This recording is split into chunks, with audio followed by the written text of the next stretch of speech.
computer. Hey everyone, I'm Pittsburgh Pat, and I'm here with Ryan Doyle of the Verdigris Table. Ryan, how are you, sir? I'm awesome this morning. How you feeling, Pat? I feel great. My character didn't feel so good yesterday. By the way, this episode includes a discussion of player character deaths. Viewer discretion is advised.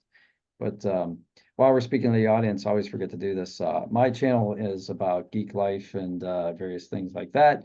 Ryan's channel is about role playing and specifically D&D, right? But you delve into other areas as well. Mostly D&D because that's a lot of people's entrance ramp. A lot of my stuff is like how to run the game and get over the hump and start actually like DMing.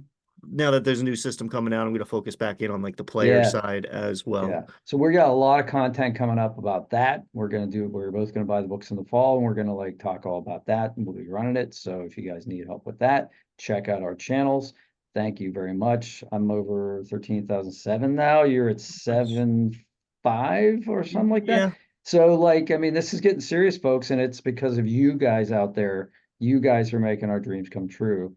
I got to teach D&D, got paid for it last week. Ryan just came out with a compendium. Check that out in the description box. Buy it. And yeah, there's lots of great ideas in there. And here's some great ideas about what are this particular video is just a recap of the session that Ryan ran last night as a DM, and I was a player character and died. And so, and that hasn't happened for a while, and at least not with a character that I've run over more than like a few sessions. Like sometimes I'll do one shots with like Adventure League and try out different character builds in 5e. And then I'm not as attached to those characters, but I was kind of attached to this character. And I forgot we were playing old school edition, right? We were doing OSE. So those rules are deadly, like deadly.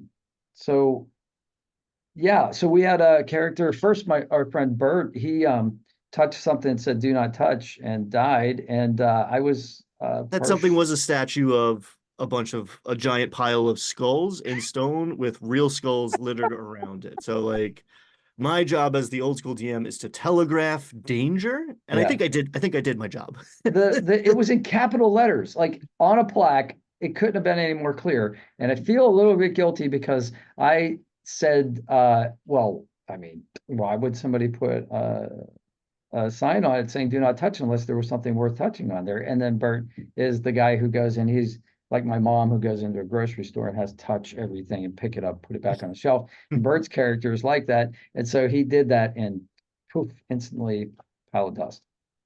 R.I.P. And that's why we have retainers. So you have a backup character essentially in the party, ready to rock. In a situation like that. But then This is yeah, but then I got one hit. My character got one hit. I was grappling with what I thought was a mage. It turned out to be a shapeshifter and a doppelganger, a mm, doppelganger. And yeah, and I got she rolled max damage, bit me in the throat, and I had been getting slowly eaten away by acid in encounters with various creatures in this dungeon. And I forgot, I have to admit, I kind of forgot. I was getting cocky. Level 3 character, 19 hit points. That doesn't sound like a lot in 5e, but in old school rules, when you start with like 1d6 for hit points, like that same seems like a lot. mm-hmm. And I was like, yeah, and I was only getting hit for like one here and there, like one damage for acid splash or something like that. And I thought, okay, I can handle this. And obviously couldn't. So good, good. It was a fresh experience and humbling, and definitely will change my strategy going forward. There's no doubt about that. Yeah, I think the some people's favorite part and some people's least favorite part about like an old school style of play, whatever system you end up in, is the lethality. Mm. I like the feeling of stakes. I find in 5e, especially as you go up in levels, you're watching a superhero movie, there's no consequences. You know everyone's going to make it through the end Right. between character abilities and plot armor and crazy numbers. In the old school method of play, that was not the case. I'm not a huge fan of the insta death.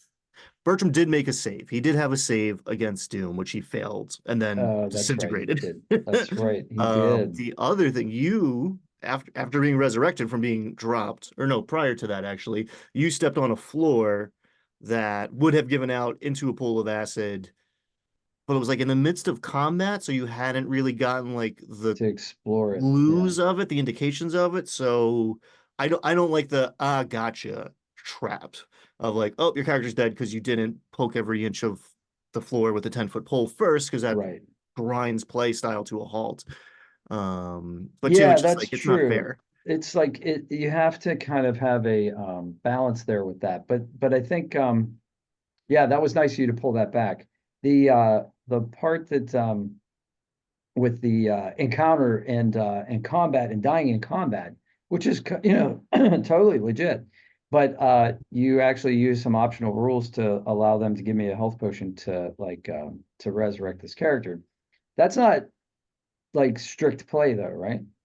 That's That optional play. is so we're running Dolmenwood. I'm Yeah, that's running, right. so I should say the Incandescent Grottos is what I was running last night. Mm. I've taken that, which it very easily fits into the Dolmenwood setting. I put it by Fog Lake if anybody's running this. Um, and within the dome, I don't know if it's in Old School Essentials, I imagine it is, but in Dolmenwood, there is like an optional rule. It is in the book at Death's Door. So it behaves similar to death saves in fifth edition, if you're Right. familiar with that, but you roll a d6. If you roll a one or a two, you're dead. And that happens every round. So there's no like three saves and you're good. It's Right. just the clock is ticking, but there's a chance for your companions to, bring you back somehow. But there's a 33% chance you're gonna die Yeah. every round. So you're So, just you're rolling the dice literally every every 6 seconds. so that Um, brings me to like the point. I mean, before we go, I mean, the do not touch thing that was awesome because like that was like that grenade in Mom and Dad Save the World. It says pick me up, and people pick it up, and then boom, they're gone, and then it falls to the ground. Someone goes, "Oh, pick me up," and they pick it up. So that was awesome. But so I wanted to mention that. But yeah, the in retrospect, at the time, I was like, "Oh man, my character's dead. That stinks. I've been using this character for 8 sessions, kind of like him, built him a little bit." But I did have a backup character rolled, so like that's no big deal. That's always a good idea. And I like the idea of like playing different characters. But as a player, me personally, as an experience, I get to play characters as a DM, and I DM often. And I have a couple other games that I'm involved in, so I have other. So the freshness of it. So maybe if this is this is your only campaign that a player is playing in, and they want to experience different types of characters, different character classes, and species, this might be really awesome. I already had that experience. So I was starting to get attached to this character. I can't say that I was like gonna break down and cry or needed therapy over it, but I guess this is my therapy. But I'm here but for I you. think having the consequence, having the lethality, and having that first experience with that in a long time, I think that's important. So because that's gonna if we go back to town and like heal, we're gonna be more careful about how we outfit ourselves going into dungeons now. So we're gonna like have tons of healings items and potions and that kind of stuff ready. I would imagine the wizard character or any spellcaster would have some healing spells, and we're gonna like be really careful before we pick combat again, right? Mm. So I like the idea of not having a chance to save. And I think also, I feel like with the old school rules, we've kind of been hacking it a little bit. We've kind of been playing around the rules in the sense that like we have this pack animal that we can like stow all our stuff on, and we have retainers. And I know these are all legit rules, but we're carrying all our stuff into the dungeon. It's kind of like in 5e where it's just like, okay, everybody starts with a bag of holding, whatever you want to carry with you, you can carry with you. I kind of like the idea of like, no, you can really only carry a limited amount of stuff. And then you have to find stuff or improvise, right? So, like, for instance, when we were in the dungeon and we're like, we found this creature, knocked her out finally, or the Mm. party knocked her out finally, and we're gonna tie her up, right? So that this doppelganger shapeshifter, so it couldn't like kill anyone else in the party again if it once it revived.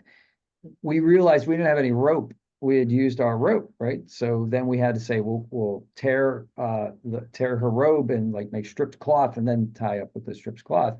So, that forces innovation, right? Mm. Like if you only have 10 items on you, then you have to figure out what to do with your environment or something else, right? So having like, oh, well, we have this pack mule over here that has all our stuff on it, we can keep running back to. That kind of, you know what I mean? That kind of circumvents that like a little bit. It doesn't, it doesn't. I think it's part of the play style. So that pack mule is, I mean, at that point was like 5, 6 rooms away. So when you're going back through rooms, I don't count it as 10 minutes, but every dungeon turn, I'm rolling for random encounters. So there's no saying you don't get a free pass to go back to that Okay. donkey every time. And in fact, in Winter's Daughter, there was some hijinks with the Feywild, the realm of Faerie, and time doesn't necessarily pass consistently between the two planes. So at Right. one point, you got back not realizing you'd been gone for a week. Ah, Your donkey, was left alone in the middle of a dangerous forest for a week in the in winter. the winter, like So, I mean, brutal I winter. I did some die rolling on my side to determine outcomes. I didn't just decide to like screw you guys, but you guys got screwed. All of the donkey was gone. And you bought this thing and you're feeding this thing. It's not just here's a bag of holding. We don't have to worry about inventory anymore. The donkey has slots, essentially. We're not doing like weight based, we're doing slot based, which is simpler. The Mhm. donkey can only carry so much. You've paid a guy to stand there with the donkey so that Mhm. no one else steals it or whatever. That's a And good yeah, point. it's not a sure thing that you get back to the donkey. And a lot of so we are doing gold for XP or treasure Mm. for XP, which is kind of the baseline assumption in an old school style play. So like you find 100,000 pieces of gold, you got to carry that out of the dungeon, and a person by themselves isn't capable of doing that. You find Right. 100,000 pieces worth of copper, you debate whether or not it's even worth taking Right. It's because like it's looking at heavy. a penny on the sidewalk. Should I even pick it up? Right. Right. Yeah. So there was some banking involved, which kind of blew up because So that was interesting. that Yeah. character died. There's like gems mean something now. Because if I Yeah. have one little thing that's worth 500 gold pieces, that saves me a ton of weight. So like Exactly. there's jewelers Yeah. exchanging Yeah. currency for yeah, it's interesting. You can Well, get lost in the weeds of it, but I like the realism of it all.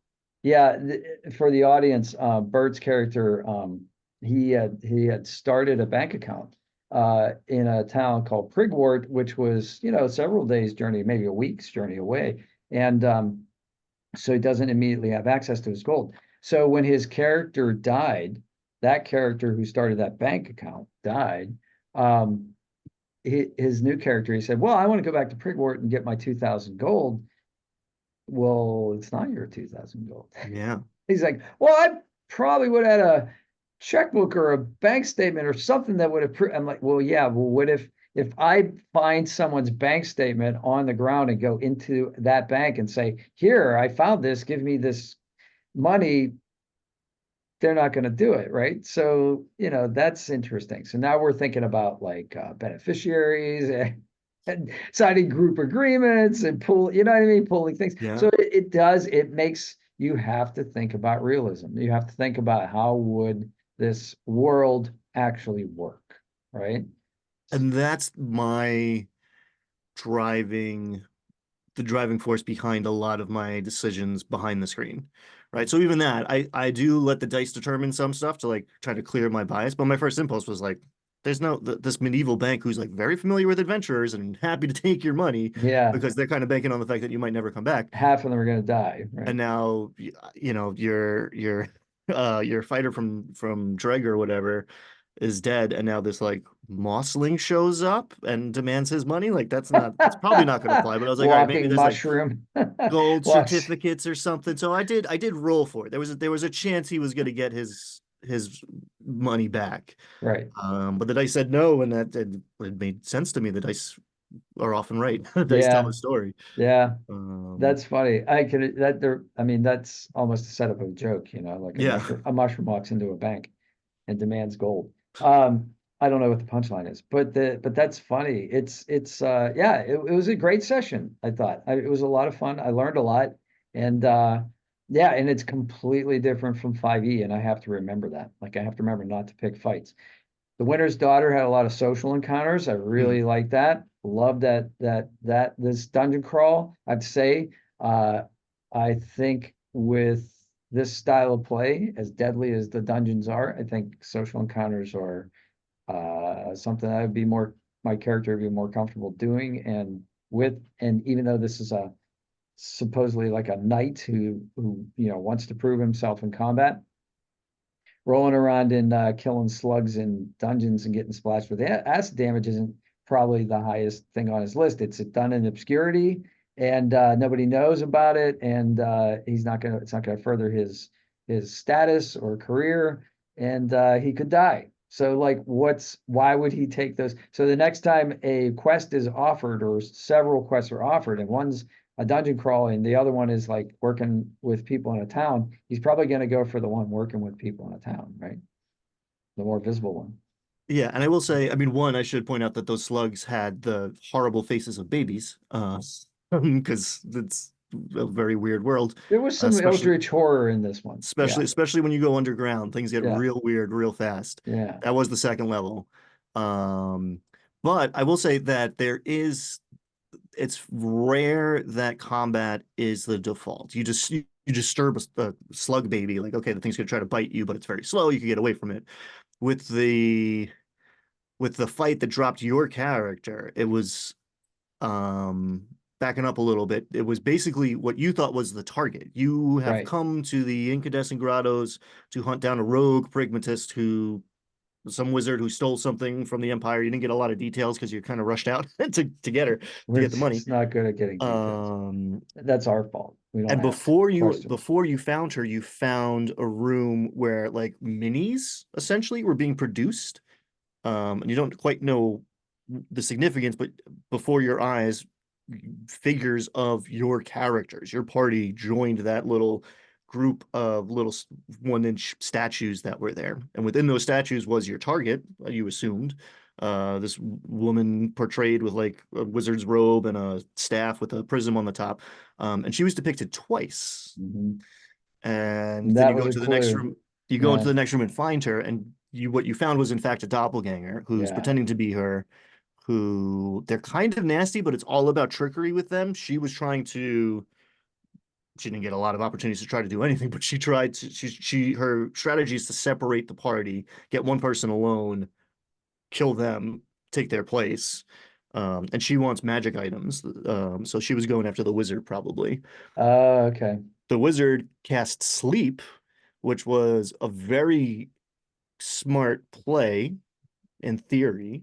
But this thing is immune to sleep and charm, and is there to deceive and understand what happens when this wizard's casting a spell. So she pretended to fall asleep. So Aha. you went down to pick her up and she bit you in the throat, Yeah. and rolled max damage. But like, you think it's a wizard and it turns into some like weird abomination and rips your throat out. Ugh, yeah, that's not something you sleep Well, off in one night. yeah, and that part of that was my fault because I hadn't been managing my wounds. I was still at like about half health, and I thought, well, okay, we're hitting these one hit creatures. I can go a little bit further, and hadn't considered like topping off the health with some healing items. So yeah, so maintenance, character maintenance is a big deal. Injuries are a big deal, and conditions are a big deal. A lot of paralysis, like at Hmm. one point the wizard got paralyzed.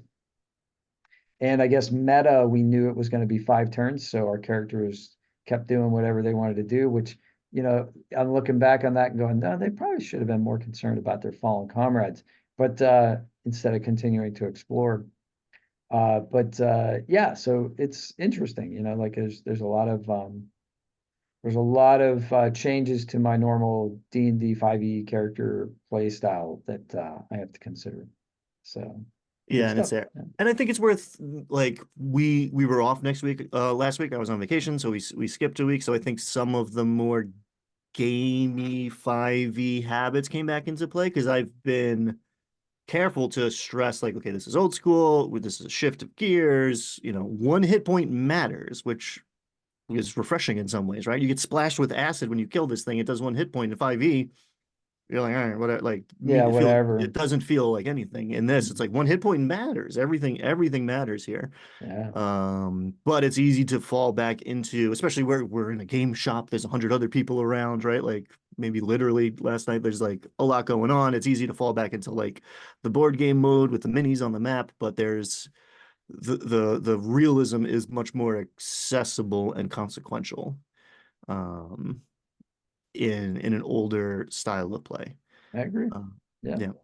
Good stuff. Well, that's the recap for today, Wednesday, July 3rd. Thanks everybody for watching and subscribing. And we're gonna keep playing. And I know at least a few people who have commented on these videos and like these, they give them ideas on what to play in their own. And if you have any comments, questions, or ideas, throw them in, throw them in the comments.